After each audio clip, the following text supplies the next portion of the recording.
By virtue of the authority vested in me, I hereby declare the third regular session of the 19th Congress of the Philippines on the part of the Senate adjourned sine die. Mr. President, the chamber is now ready to hear the closing statement from the chair.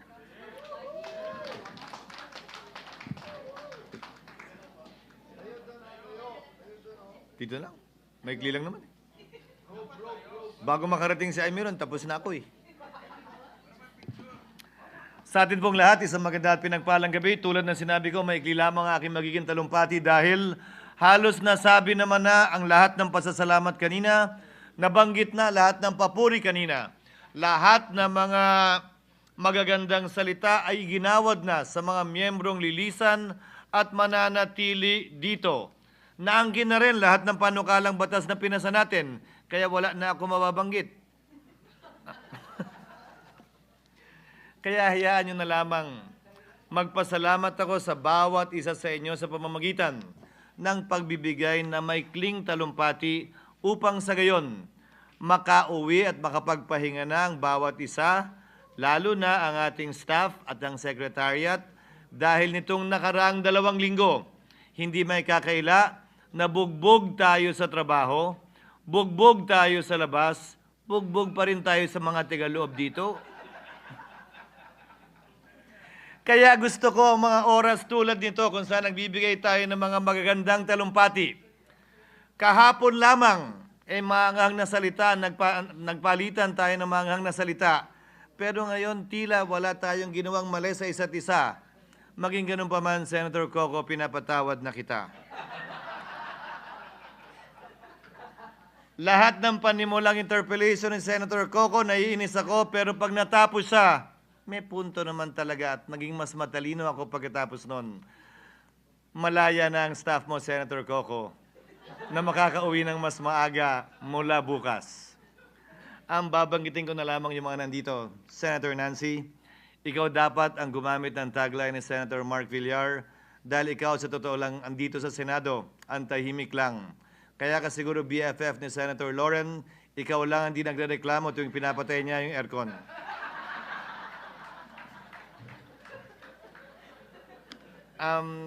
Kay Senator Bong, mami-miss ko ang lahat ng ating pag-uusap at usapan sa loungeman o sa plenaryo, higit at lalo pa kaugnay ng mga payo mo, kung paano tiyakin na mahal ako at mamahalin ako ng pamilya ko. Maraming salamat. Kay Senator Grace, I think I will miss you the most. Hindi dahil may kailangan ako sa iyo, pero wala nang mangungulit sa akin. I remember, nung una kang pumasok sa Senado, payat ka pa nun. Ngayon, mas payat ka na.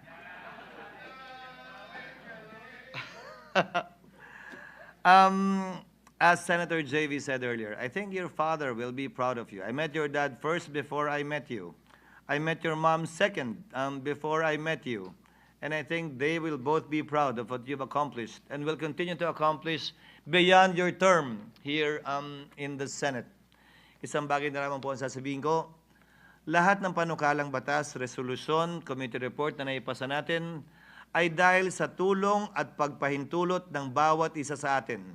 Hindi lamang ng author, ng sponsor, ng may akda, kundi kabilang higit pa ang mga walang pangalan at muka na walang pinangungunahang honorable ang mga pangalan, pero sa totoo lang, mas malaki ang papel na ginampanan nila para maipasa ang mga panukalang batas, resolusyon at committee report na ito. At yan ay ang Senate Secretary at lahat ng empleyado ng Senado. Bigyan po natin sila ng pagkilala. Nitong nagdaang mga linggo, naging masalimuot ang ating pinagdaan ng daan at naniniwala ako na sa mga susunod na buwan at linggo, hindi magbabago yan at magpapatuloy pa rin yan.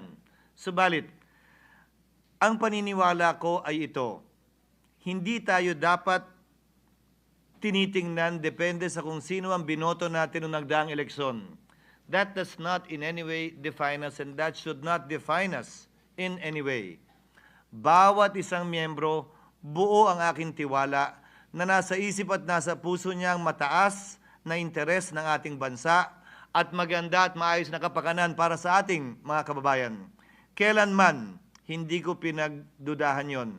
At sana, kapag tinitingnan natin ang bawat isa sa bulwagang ito, kapag pinapakinggan natin ang bawat isa sa mga salitang sinasambit sa bulwagang ito, kailanman, huwag nating isiping may iba siyang iniisip o motibo dahil bawat isa sa atin ay pantay at parehas lamang dito sa bulwagang ito, matagal man o bago.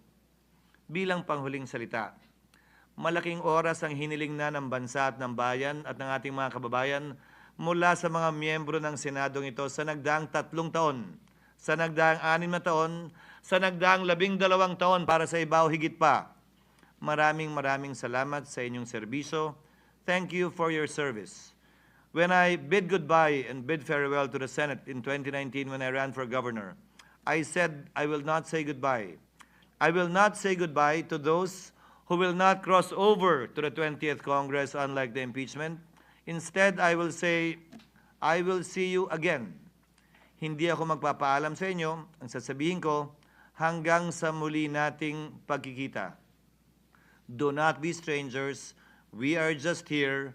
May dala man kayong folder o wala, andito pa rin kami. Mabigay man namin yung nilalaman ng folder o hindi, sana nakangiti pa rin kayo. And I look forward to working with you in government, in the Senate, and anywhere in the name and in the service of the Filipino people. Maraming salamat po sa inyo at sa ating lahat. Majority Floor Leader. Mr. President, I move that all pending matters under the calendar for ordinary business be sent to the archives. So move, Mr. President. Any objection? Hearing none. Motion is approved.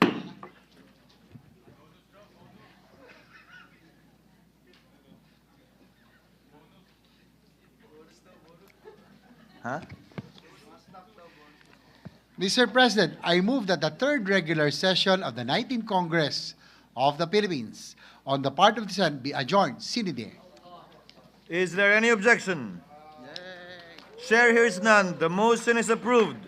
By virtue of the authority vested in me, I hereby declare the third regular session of the 19th Congress of the Philippines on the part of the Senate adjourned sine die.